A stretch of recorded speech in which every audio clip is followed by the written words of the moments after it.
All right, everybody, welcome to another deep dive. Today we're going worldwide. Globetrotting. Haha. Yeah, exactly. Uh-huh. We're looking at how the continents got their names. Mm-hmm. And wow, I was reading this article called Oh, yeah. Unveiling the Ancient Origins, How Our Continents Got Their Names.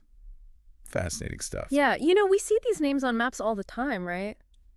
But we never really think about them. Yeah, like what's the story? Right, like where'd they come from? Exactly. So like take Africa. Hmm. Seems pretty simple, right? Like just a name. Oh, but there's a lot more to it. Really? Yeah, it probably comes from the Romans. Okay. Africa terra, meaning land of the Afri. Afri. Yeah, probably some North African tribe back then. Wow. But get this, there are other theories, too. No way. Like what? Okay, so some folks connect it to the Greek word Afrik, Okay. which basically means without cold. It's true. Totally different vibe, right? Yeah. And then there's afar. Afar. What's that? Like away? Well, in Phoenician, it means dust. Yeah. Wow. So we've got tribes, no cold, and dust. Right. Talk about an identity crisis. Uh-huh. Exactly. What does that even say about how people saw Africa back then? It's huge. Right? I mean, it really makes you think about those different cultures who were interacting with Africa, and how they interpreted what they saw. Yeah, that's a good point. Like their own experiences shaped the name. Wow. I never thought about it like that. Yeah, it's pretty deep. Okay. So what about Europe? Ah, Europe. That one's got to be interesting. Well, you've got your classic Greek myth. Oh, yeah. Yeah. Europa, right? Yep. Zeus, that god. Always up to something. Right. He sees this Phoenician princess, Europa, Mm-hmm. and, well, he develops a bit of a crush. Uh-huh. Zeus and his crushes. So what does he do? He transforms into a Moldova game, and he picks her up and carries her off. Oh, man. Classic Zeus. Talk about a memorable first date. Right. But seriously, that story was everywhere back then. Yeah, bet. Art, coins, you name it. They even named a continent after her. Wild. It really shows how important myths were. They explained the world right and gave places meaning. That's so interesting. But it's not the only story. Oh. No, there's this Akkadian word, erebu, Okay. and it means to set in the west. To sit in the west. Yeah, and think about it. From an Asian perspective, where was Europe?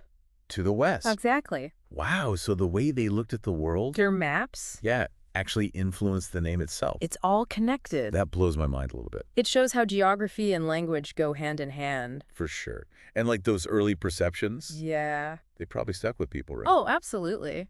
It makes you think about how those early ideas shaped our view of the world. That's a great point. Okay, so let's move east then, Asia. Ah, Asia, the biggest one of them all. Right, so what's the story there? Yeah, Something to do with the sun, you got it. It's from the Akkadian word asu, which means, to rise, first to the east, the sunrise. okay, that makes sense, but like Asia is massive. Did they even know how big it was back then? That's the thing. Asia originally just referred to a small area. Wait, really? Yeah, just the land east of the Aegean Sea. Get out of here, that's tiny. I know, right? So how did it go from that to an entire continent? Well, our understanding of geography grew over time. That's true. Think about it.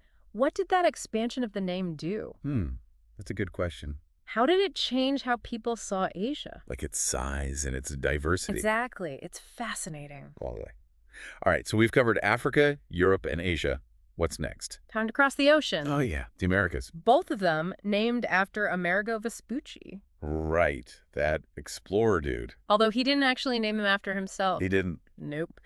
That honor goes to a German cartographer, Martin Waldseemüller. Okay. So in 1507, he makes this map, right? And he labels South America, America. Just like that? Pretty much. The name just kind of stuck. Wow. And Yeah. eventually it included North America, too. Hold on. So originally it was just South America? Yep. Funny how things work out, right? Yeah. Another example of how maps and names change over time. Exactly. Our understanding of the world changes, and the names we use change with them. That's fascinating. Okay, let's see. Australia. Now, that's a straightforward one. Yeah, no myths or crazy stories, right? Nope.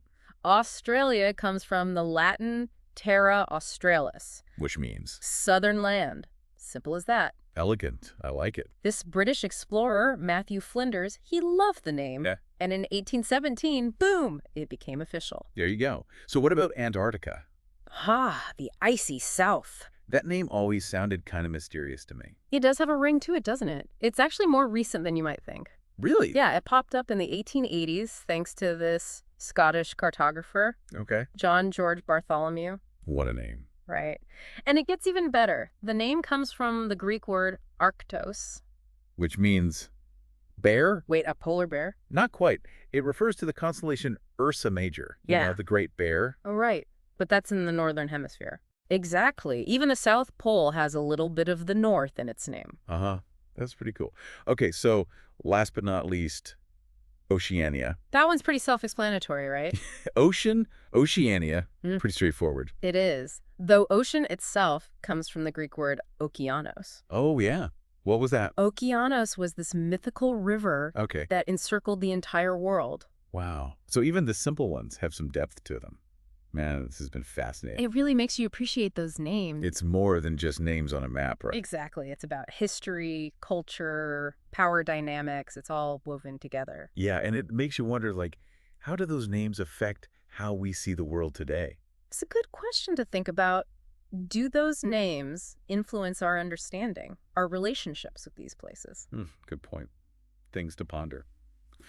Well, that's about all the time we have for today's deep dive. Until next time. But hey, maybe this will inspire you to do some digging of your own. Yeah. Look at the names around you, see what stories they tell. Uh, All right, everyone, until next time.